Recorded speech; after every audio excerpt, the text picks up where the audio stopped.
Okay, we're going to assemble the Clawhammer Super Keg Fermenter in this video. After unboxing it, you'll remove the parts from the baggie and you'll want a spring, a poppet, and then you're going to insert those into the liquid post, which is the post without a notch. After you're done doing that, you'll locate the out port on the keg body, which is the port with the long dip tube. You'll need an 11/16 wrench for this. I'm using this handy ratchet, and you'll need some petrol gel, some sanitary keg lube. You'll put some keg lube onto the fitting, put the post down on top of that, and then just wrench it on. Just like that, nice and easy.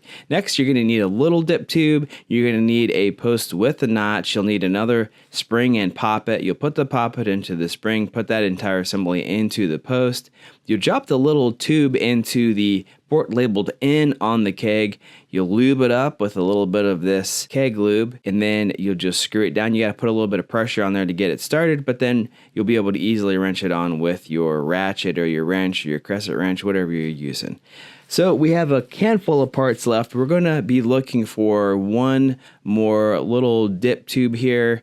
We're going to pop that into the opening on the lid. You'll lube the threads up there with some keg lube. You'll assemble another liquid post, which is the post without a notch, by inserting the poppet and the spring, and then you will wrench that down onto the top of the keg. All right, once you're done with that, we're going to disassemble the keg. So you release the pressure, you'll unscrew the pressure relief valve in the tool. You'll use the tool to take the large tri-clamp off of the keg, and then you just pull the lid completely out. And what we're going to do on this is we're going to install a floating dip tube. This is the #1 accessory I would recommend everybody use on the keg. You'll attach one end of the silicone tubing to the floating ball using a little spring clamp just like this. Take the other spring clamp, you'll pop it over the tubing. You'll install that on the bottom of the keg lid by pressing it onto the shortened tube that you just installed. And then you'll slip the spring clamp over that to secure it in place. After it's done, it should look like that. All right, and the very last thing we're gonna do is clean the keg. So I'm gonna fill it with some hot water. I'm going to add some PBW. I'll put the lid back on the keg, securing the 4-inch tri-clamp. Make sure your 1.5-inch tri-clamp is tight as well, because we want the entire keg to be sealed up at this point. Screw your PRV and tool back into the keg, and then shake the keg, making sure to dissolve the PBW and clear the inside of the keg from any manufacturing residue. After that, you'll just take the lid back off. You'll dump the PBW out of the keg, give it a rinse